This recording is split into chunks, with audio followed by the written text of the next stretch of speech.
we had a we had a really good meeting at noon today. People gave some really good feedback, and I'm hoping that we can. Oh, we lost Jeff. Sabrina, would we do this less formally? Jeff's gone. Hey. Oh, Oh, he's Jeff's back. back. Okay. Like, oh dear. Hi, You Jeff. scared him. Yeah, scared Jeff away, and he came back, so it's good. Um, Yeah, I'm back. Just got it just crashed on me for a second. That's all right. I was just saying that we had this is a small group. We had a small group at lunch today, and sometimes that's okay because it gives the opportunity to really have some feedback. So what we wanted to do today was just go through. I have some questions to ask just to prompt a discussion. The goal is to learn lessons from the Safe Sport rollout. And also for us as a province so that we can be better, but also, oh, here comes Dwayne, but also to share. So as I know, Sabrina, Jeff, I'm not sure if you're aware, but XCSO has been a champion of safe sport for several years now, and we were the first province in the country to adopt the Nordic Canada Pan-Canadian Safe Sport Policy Suite. So we've been leaders, but we've also been the trial and error. So we want to try to make this easier for ourselves going forward and for everyone else. So like I said, I have a little bit of a list of questions, so I'll just go through it and we'll get the conversation going. So I just wanted first to start just the context, a recap of what we're talking about. So I kind of just did that. But as you know, we adopted the Pan-Canadian Safe Sport Policy Suite at XCSO on July 1st. And our clubs were expected to join or to implement by November 1st, unless, of course, they were clubs that hadn't yet renewed on Zone 4. Some of the key highlights or moments of that, of course, was we did try to be conscious of the amount of work that was going to be downloaded to our clubs. Worked really hard with Nordic Canada to get the policies to a place that they were as friendly as they could be. And then started the implementation. We started with 2 community update meetings right off the bat in June. Started to share some of the resources that we had in July, and then had 2 community updates in the fall to try to give people time to understand what was coming. For me, an unexpected occurrence, this is my list of questions that are thought-provoking things. One of the unexpected things that came out of the rollout for me personally and for us at XCSO is we had board members that were extremely worried that we would lose clubs over this, particularly some of the smaller recreational clubs. And we did not lose any clubs because of the Safe Sport Policy Suite rollout. And I think part of it is that I think we all recognize that this is a really important thing to do. The hard part is the work that comes with it. And once we had an opportunity to talk to the clubs, particularly the ones that don't have any programming, about why we were doing this and why it was important, they did come on board.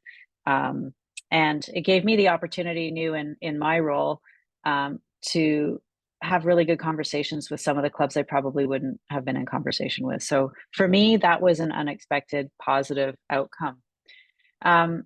So I guess that's just the context. So why don't we just jump into it? And I thought, of course, it's always good to start with the things that went well before we talk about the things that didn't go so well. So I would invite you, and Dwayne too is on the call. Dwayne, you're also welcome to bring in some feedback if you have some. So maybe I'll ask the question to you. What worked well? And that question is a broad one. What worked well as from the point of view of the rollout, or what worked well for you in your own rollout?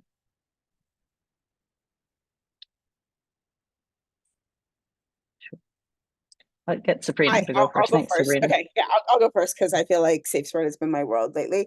I think I probably have more opportunities, not to say anything negative about it, but again, we were the first ones to roll out. I think that there's a lot of learning from it, but I think some good things that came out of it was it kind of level set the wording and the verbiage kind of when you're using it in sports. So like rule of two, right? It kind of level set for everybody to understand what that meant. It helped people maybe understand a little bit more about what safe sport was and what it kind of entails and what it doesn't entail, because people often like just put everything in safe sport buckets, right? And it was really easy just to say, oh, the safety of roller skiing falls into safe sport, but that's not really what safe sport is about. So if you go down to the core modules of it, right? So that's kind of where I thought it was great. Like it started to actually have those conversations around it.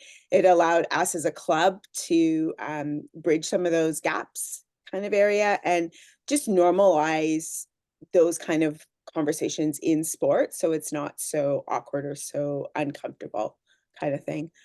We did just finish our club survey and we did specifically ask questions around safe sports. So we got positive responses that people now understand safe sport, maybe not to excellent understanding of it, but at least they're starting to understand that, which I thought was a positive step in the right direction.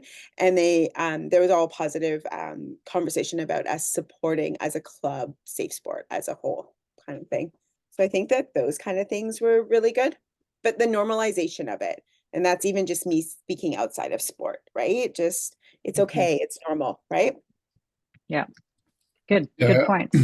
I can add Jeff? to that actually. So at the very beginning of the 2023 spring training season for Team Hardwood, I was hearing the kids talking about it because we had been open about it that we're going to go down this road and start requiring certain training and accreditation from some of the members of the team, but even just having several months earlier asked the kids on the team to take the online safe sport training, and it really stuck with them that the kids were, in a parking lot at a roller skiing session. Actually, when we're managing team logistics, the kids are actually counting who's getting in whose car, who's offering up rides. So it, it's they bought into it early, Mhm. so that shows me that like the online training portion for the athlete level is really Mhm. effective. That it resonated with them. That's an interesting observation, Jeff, because one of the things that we talked about was uh, when the conversation came up to whether there should be a requirement for the athletes to take the training or not, was the fact that it is really important for us to train the adults, but it's not until that we get the kids to understand what's right and wrong or what to expect that real change is going to happen, because then they can take control of their own environment. So it's great to hear that the athletes at Hardwood, and I know the athletes at Big Thunder too, have have started to take understanding this and what it means seriously. So that's really good feedback, Jeff. Thank you. And Um, can I just chime in for a sec? yeah, of course. And thank you, Jeff. I think it goes beyond, and I think we talked about this, but it goes beyond just making sure they're keeping themselves safe, but the part that they play in the whole um, group, including the coach, so that they understand that they can put the coach at risk by doing certain things. And so if they have their Hmm. understanding of their roles, I think it goes a long way for a safe environment overall. Hmm. And I think that kind of goes that whole normalization, right? Just having those conversations, Absolutely. right? It's nothing wrong with saying, you know what, I need to pull somebody into this conversation. Nobody's going to get offended with it, right? And from our perspective, our athletes appreciated understanding maybe why our coach wouldn't have one-on-one kind of conversations, maybe with them a little, like make it more public, make it people around them kind of thing, right? They Hmm. realized it wasn't something they had done, or it wasn't something that the coach wasn't comfortable with. It was actually something to protect both of them. Yeah.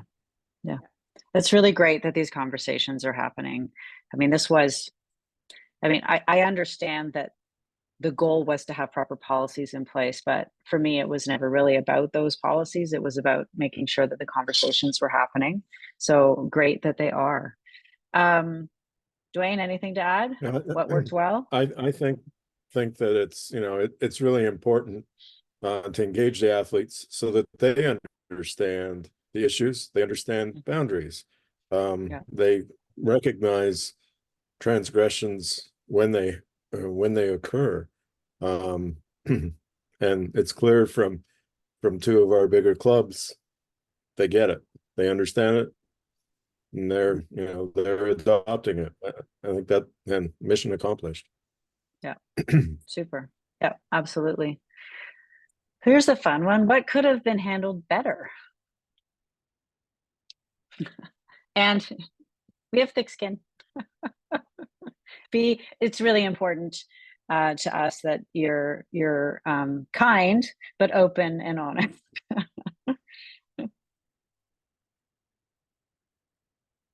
Jeff, why don't you go first this time? There we go. Okay, so with the rollout of the policy suite, um, the the communication or instruction, I thought the instruction on from XCSO was really good as far as how to adapt, or sorry, adapt the templates to your respective club. But I think maybe clearer language up front about the need to take on these boilerplate policies as written, with no edits or interpretation, would have helped with adoption, because I think we may have, I don't want to say wasted time, but we were spinning our wheels a bit with, for instance, the level 1, 2, and 3 matrix for screening, and looking at the definitions and trying to find exceptions for unique roles, when we could have clearly just said, no, we need to do this. It wasn't a great deal of consternation, but there was some clarity in the process that we could have done with. Okay. That's actually that is a point that I am going to feed back to all the other divisions right away, right? Like, that's a pretty clear one, like, that these are the policies. Don't waste your time trying to fiddle with them. Yeah, I wonder You if see, it's what you get. Maybe not right. like that, but well, it's blunt, but it may have been effective. yeah. Because I think as it was handed down from national through provincial, that there may have been some misunderstanding that there was a room for interpretation. Thank you. Sabrina? One of the things that I think was difficult for our club was actually from an athlete's perspective. So if they registered and then they had that caveat that they had to take the training within so many months, if their date of birth didn't fall, they couldn't do it, right? So there was lots of them that felt really uncomfortable because they couldn't set up an NCCP account because they have a late birth date, right? Like, say if our registration was June and they have it the second half of the year, they're kind of stuck in this circle where they're like, I shouldn't be doing this because I have agreed to something yet, right? Kind of thing. There was that caveat. I think tracking for the smaller clubs. So locally, I've been really trying to help one of the Jackrabbit clubs trying to track that, because they don't have the manpower to do that. I would really like a simpler way to pull transcripts from NCCP, but that's just me hoping the system would change, but it probably won't change. But it would just be nice to kind of be able to pull those transcripts or be able to batch pull them rather than have to go in each time and, you know, put somebody's number in, and then often they pulled them for us and sent me screenshots or whatever, but it would have just been nice, right, to kind of do that. Just from a tracking perspective. Um, there was always the questions kind of around police record checks, right? That was always like something that kind of made sense, didn't make sense, kind of where was it, where didn't it fall kind of thing. I'm also going by feedback that because we just finished our club No, it's survey, fine. right? So there's tons, Yeah, I feel like I'm no, it's perfect. downloading tons It's of stuff perfect. on you, but that's not really what I'm trying to do. Lots of people, oh, another positive thing, sorry, Stephanie, would be that people are happy that they only have to do it once, right? Like it's not like the declaration is done every year, but they only really have to do the training kind of once. So that lump time kind of was done, right? Mhm. So I think that that was a positive thing. Sorry, I forgot to mention that in positive. I'm just trying to look to see what else there kind of was So from there. what was it? What was it? The simpler way to pull transcripts, I understand that comment. Yeah. There's nothing we can do about that. No, What I'm just, no, I know, but I'm trying to make sure that this is Yeah. constructive feedback. Yeah. What was it about the police record checks? the police record checks, so it kind of just got into the CPEC versus a vulnerable sector check, EPIC, yeah. right? Like, and Yeah. that whole wording, because a lot of people have vulnerable sector checks from schools and all of this kind of stuff. And if you kind of dive into it, it actually is, I don't know, to me, and working in child and youth protection and different other volunteer positions, I would always get a vulnerable sector check over a CPEC check anytime, right? If they were having that direct interaction with kids or with youth kind of thing. So Yeah, I think, and the problem that people were facing was that the well, the EPIC is just an EPIC. There's no vulnerable sector check. To get the vulnerable sector check, you had to go to the police station, and people were just like, well, then I'll just go get the vulnerable sector check. But if you didn't have the right paperwork or the right reason, the police wouldn't give you the vulnerable sector check because you didn't need it. yeah, So, so you had to have that right. So letter. you had to go in this circle and you had to have the letter. One thing I did mention on the last call is that you'll recall that in the last year, we did get that, I don't know what the word is, allowance Mhm. to not use the EPICs, but so that the policy still says the same thing, but the insurance is under renewal. And we won't know until June 30th if the wording in the renewal changes. So what I said on the last call was that if you got people that need to be screened, I would suggest you go and do those before June 30th. If you're able to access the free route, because once they're done, right? But there may be after June 30th a requirement to go to the EPIC.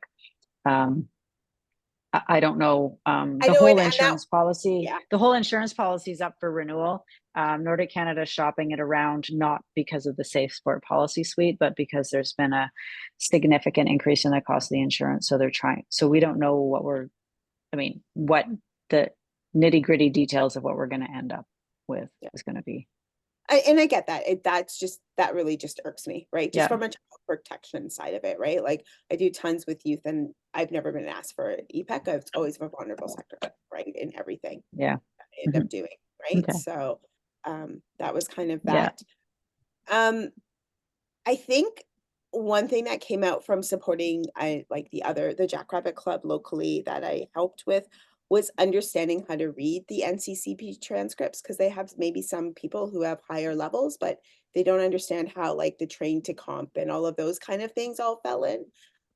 So there were some questions around that. So I had to help kind of interpretate that. So maybe that might be a good resource for XCSO to kind of explain, you know, if you have this, this means you're in the midst of this training, or if you have this, you're in the midst of this type of training. Right. And just trying to understand that aspect of it. Yeah. And then I also had lots of kind of questions around the and it's kind of a safe sport thing, but not really. It's kind of around ages and developmental ages and where they belong in programs. So those are always kind of questions that The people, LTAD. Yeah. yeah, right? And how could that be tied into Safe Sport somehow? Just because it would help facilitate with some coaches that are having difficult questions because maybe their parents or the athlete wants to go higher up and they're like, no, it gives the coaches a little bit more tools. And then from the Jackrabbit perspective that I was working with, it helped guide some of those facilitations, like, do I move them up a level, or like their friends are moving up, but that doesn't mean that they should be moving up, for maybe development levels, but also for social levels, right? So it just kind of helped with some of those facilitation and conversations. I feel like I'm giving you all these negative things, but I No, don't it's think not a lot of negative. it is. That's not negative. That's I not think they're negative. just That's things a that really for good us point. can, like us that as a, I don't know, as an organization can improve upon, right? And support a little bit more. Especially I think for boards or people who have no knowledge of any of that stuff, right? They're kind of doing it to support and to help their kids grow in a sport, and they just don't have it. So Mhm, mhm. Jeff, do you have anything to add in here as part of this conversation?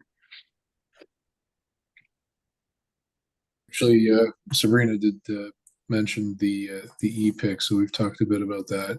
So that was a concern of ours earlier on as we were asking for police record checks. So we're grateful that we thus far haven't had to use I guess a paid third party to retrieve police record checks that would otherwise be free of charge from OPP or City of Barrie or whomever with the appropriate letter. That's worked well thus far. So you did indicate that there's a possibility we may have to go to that after June 30th. Yeah, I mean, I don't know at this point until yeah, the insurance, it's interesting. The insurance policy and the membership year with Nordic Canada, it starts on July 1st. And so I know many clubs start their membership year earlier than that.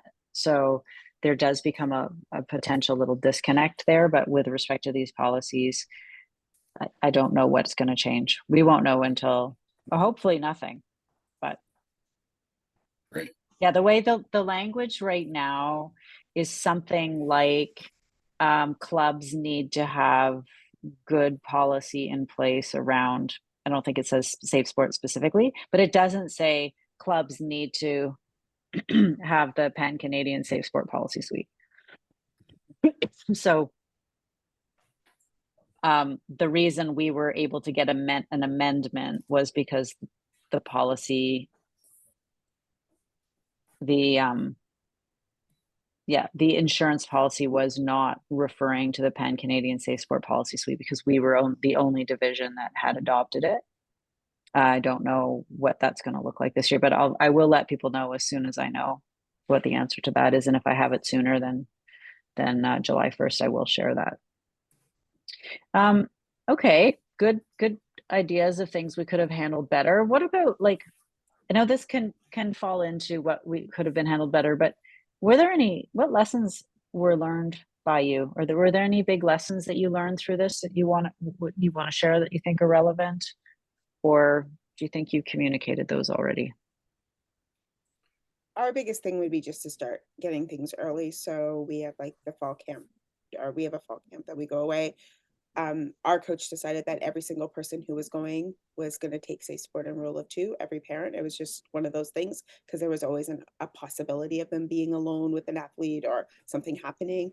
And it was like a rush, but our coach was very specific. Like, they were not allowed to cross the border because we went down to the States for it unless they had it. They couldn't show up on site with it, right?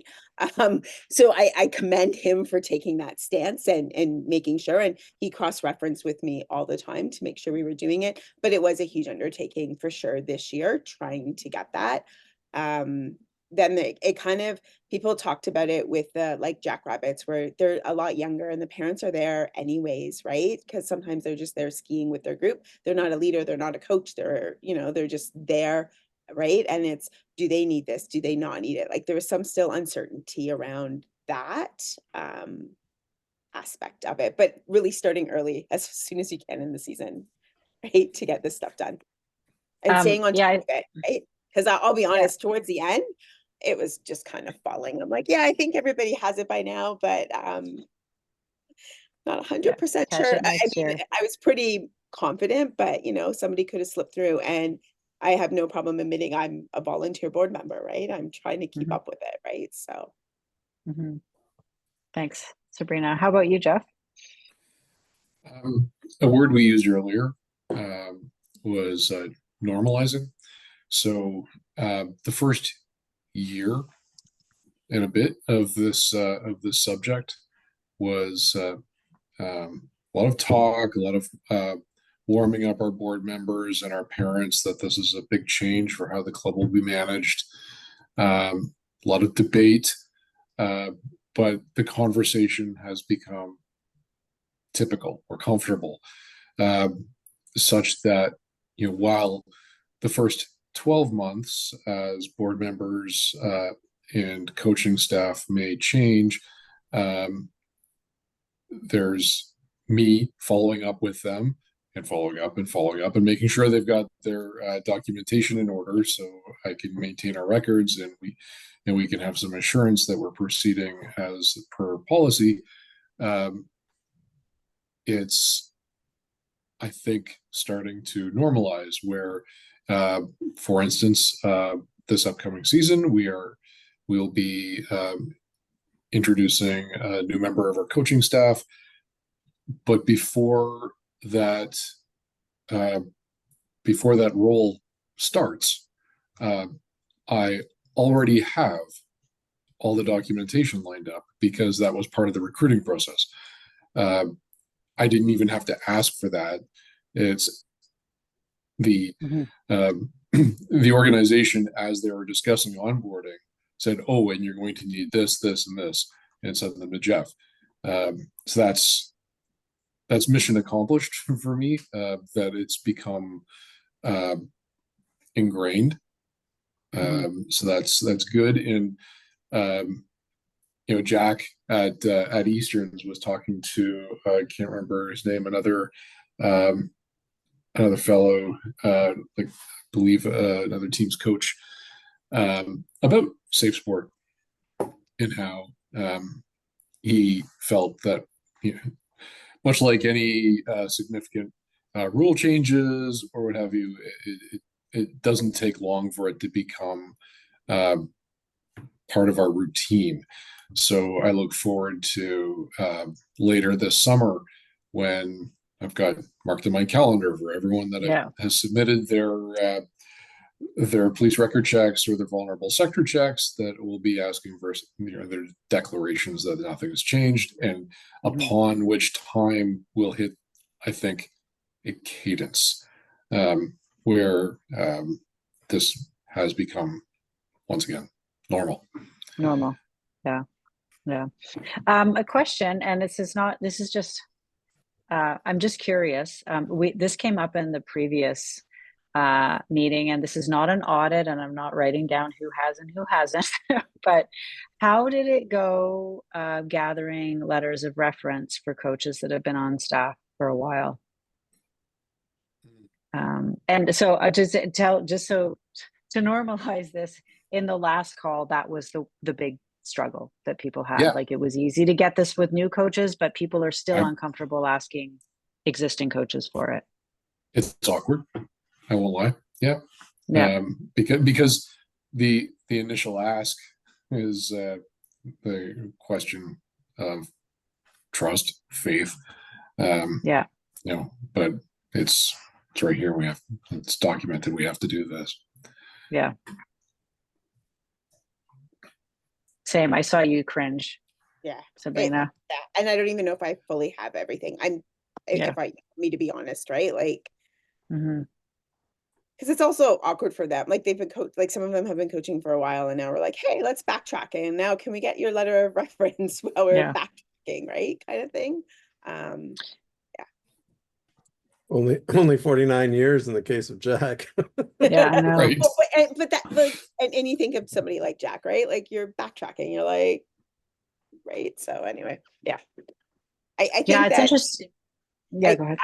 I was going to say, I think that was a risk that we were willing to take as a board as we worked through that. Like, Mhm. it was so much to take on at 1 year. So, okay, what do we really think are the major things that we have to do? So that was really the training and getting everybody up to speed with that. I think this year moving forward, a lot of the training is done. So the next thing will be really just making kind of starting to do more of those fine kind of details, right? Yeah. Where and start harping maybe a little bit more on them versus in the past.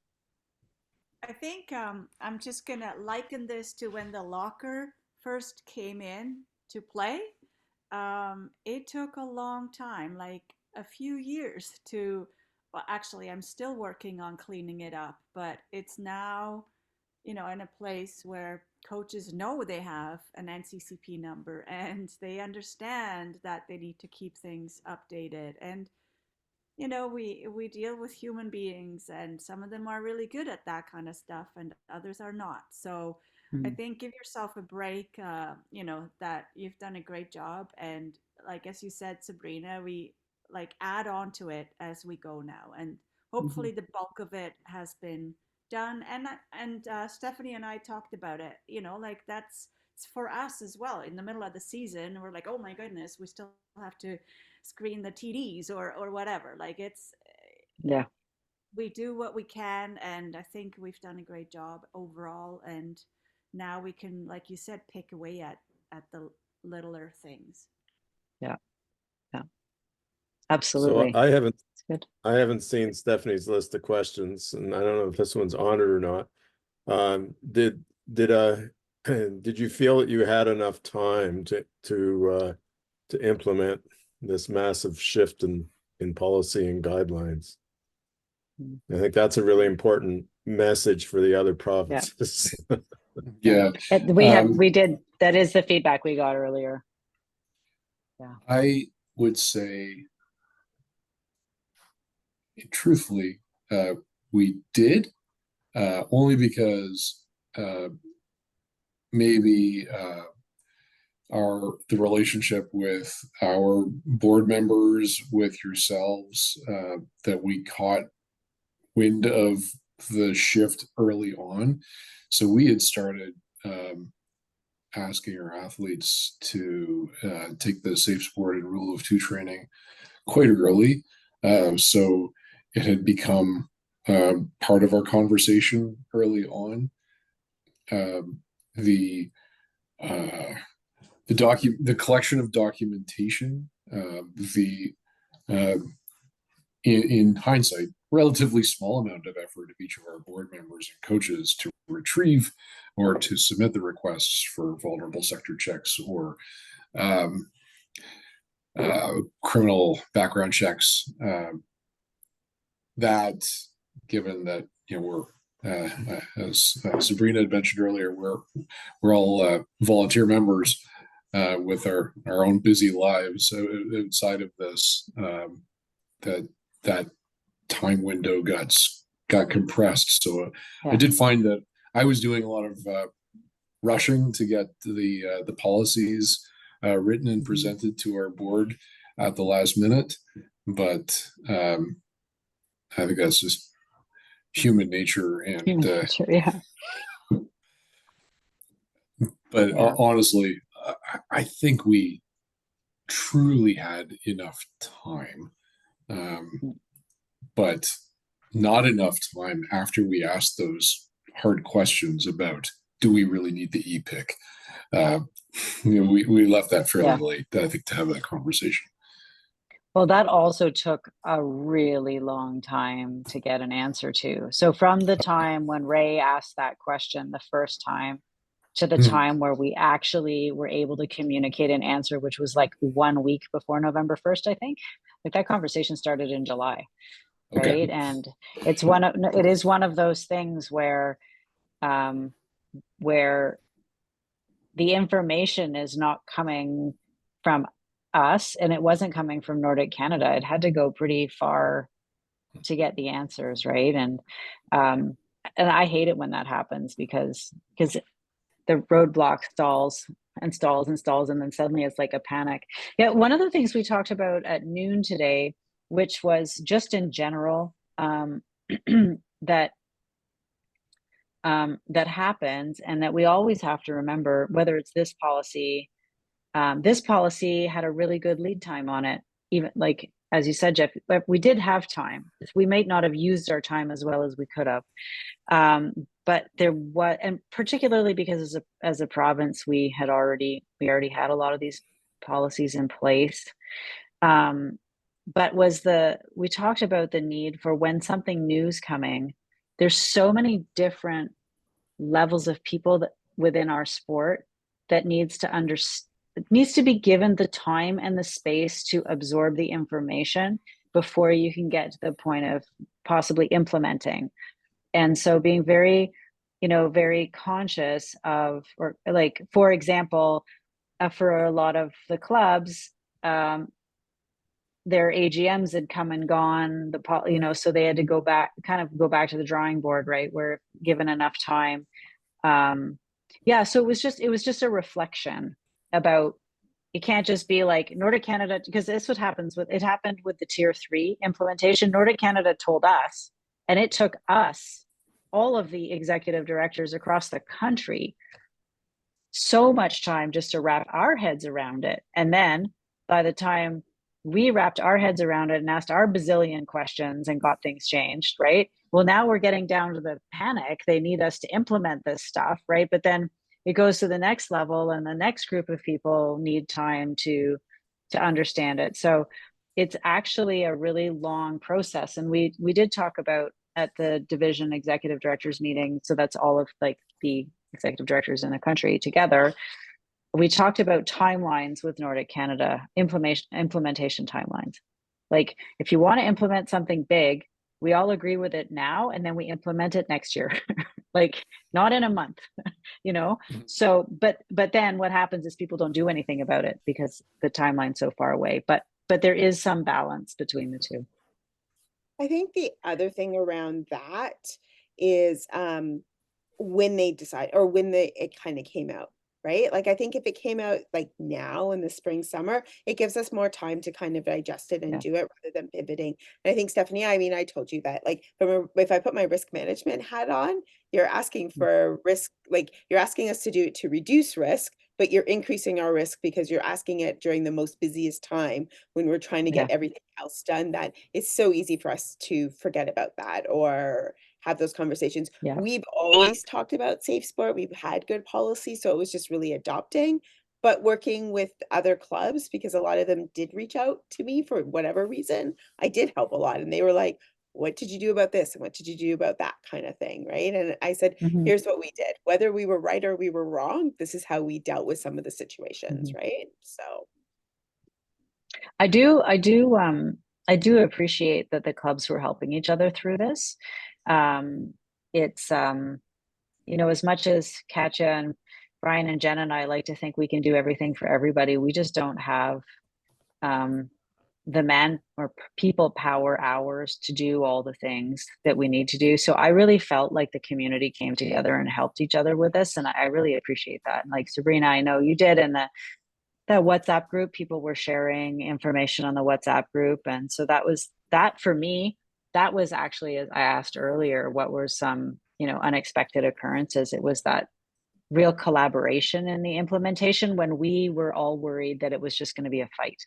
Like, I think, Katja, that's a fair statement, right? Like, it was when we started this, we were worried, like, we're going to be fighting our clubs every step of the way, and we don't want to do that. And that's not what happened. So that was great. There was good conversation. So just a couple more things, and then we can let everybody go home for their evening or go on with their evenings. But what opportunities for growth do you see from this now that the basics are done? Is there an opportunity for growth, or was this just like, oh, we got to get this policies in place and let's just do the work we need to do and move on?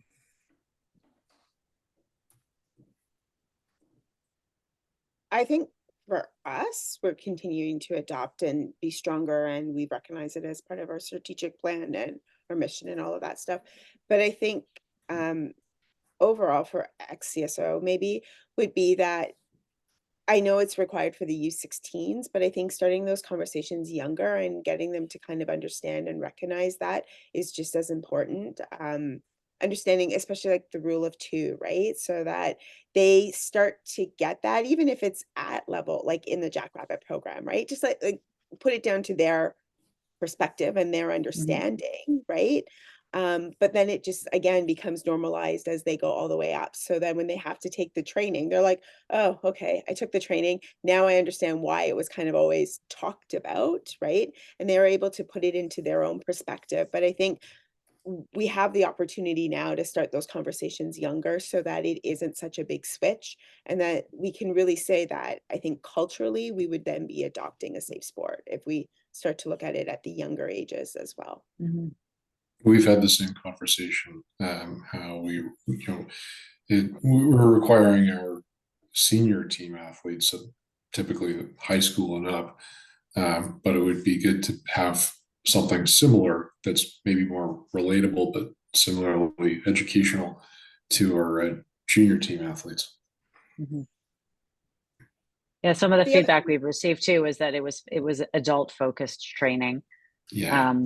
And that and Katja, you addressed that well earlier today about the shift from the respect and sport training to this one, because it was free, and we were trying not to, like, we could have come up with a younger athlete specific course, but it would have cost money. I think the other question that we ran into was because we have varsity type adults on our team, how do they always fall into it, right? Because they are considered an athlete, right? But they're also an adult and they can kind of make their own decisions. So there's a little bit of a lot of questioning kind of when it comes to that, right? Especially like if they're traveling on a team, right? Like how do we start looking at those kind of things, right? Because they are like they're over the age of consent. Some of them are into their 20s, right? And so we're trying to adopt this program, right? How do you do it? Right? So like there was we had some really hard conversations with some of our athletes reps sitting around the table at our board level, right? Like, they're like, we're in our 20s, right? Like, if I want to have a conversation by myself with my coach, why can't I, right? And then we go back to Safe Sport and they get it, right? But I think just kind of more guidance or, I don't know, ability to kind of have those conversations. I don't know. I just, yeah.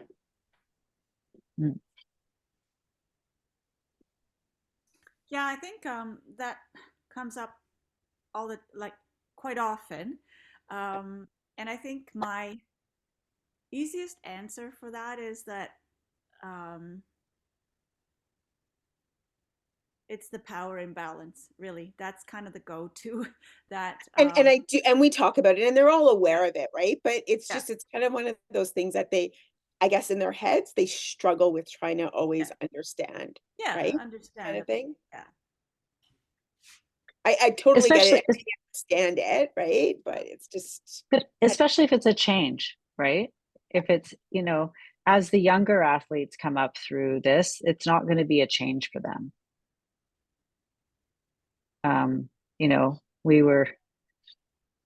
We all talk about the days when some of these athlete meetings happened in hotel rooms, or like that a coach married an athlete, that just doesn't happen anymore. And especially like as the younger athletes come up through the system, it would never, they won't, you know what I mean? Yeah. It's not a change. Whereas when you're dealing with adult athletes already that have relationships that have been built based on pre-safe sport days, it's a big shift. like I said, everybody's accepted it, but there are questions, right? That we have and we talk. Yeah. No different than the younger kids. We seem to always focus on them, but we forget about the older ones that have been around for a while. So I guess the last question I had, it's kind of a little out of context because of where we've gotten to, but are there any actionable items that for XCSO or yourselves that you see need to be done in order to make this smoother for next year, or that we should share with other divisions, or that you would like to see from us as we move forward with what I call broadening the conversation rather than just ticking boxes on a safe sport policy suite.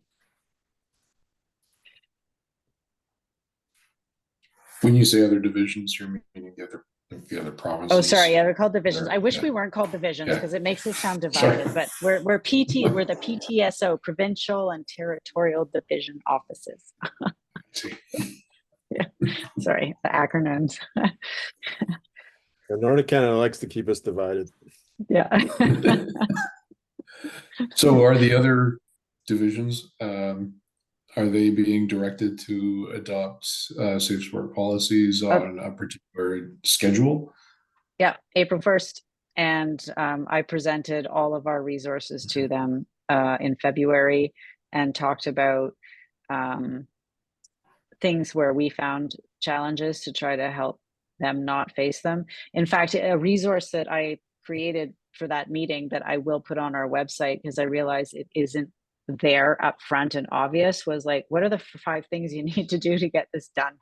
Like right there, it's the first thing I gave them. And so I need to actually amend it so it can go on the website and just put it there. So, because we do know that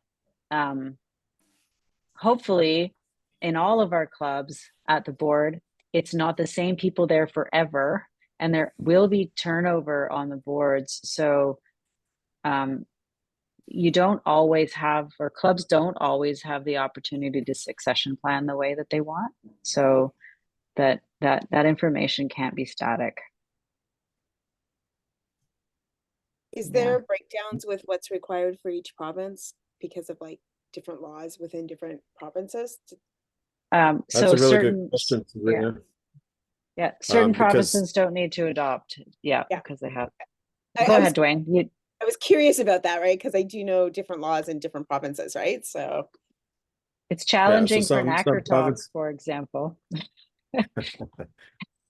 Some provinces have the statutes there, and they really don't almost have to lift a finger. And then others are doing what we did and adopting the Pan Canadian policy suite. So it's a real mixed bag from coast to coast to coast. I was just Yeah, like I said, and that's here- just very management. How did that work? And if Stephanie hears it on the executive director's call, I hear it on the chair's call. So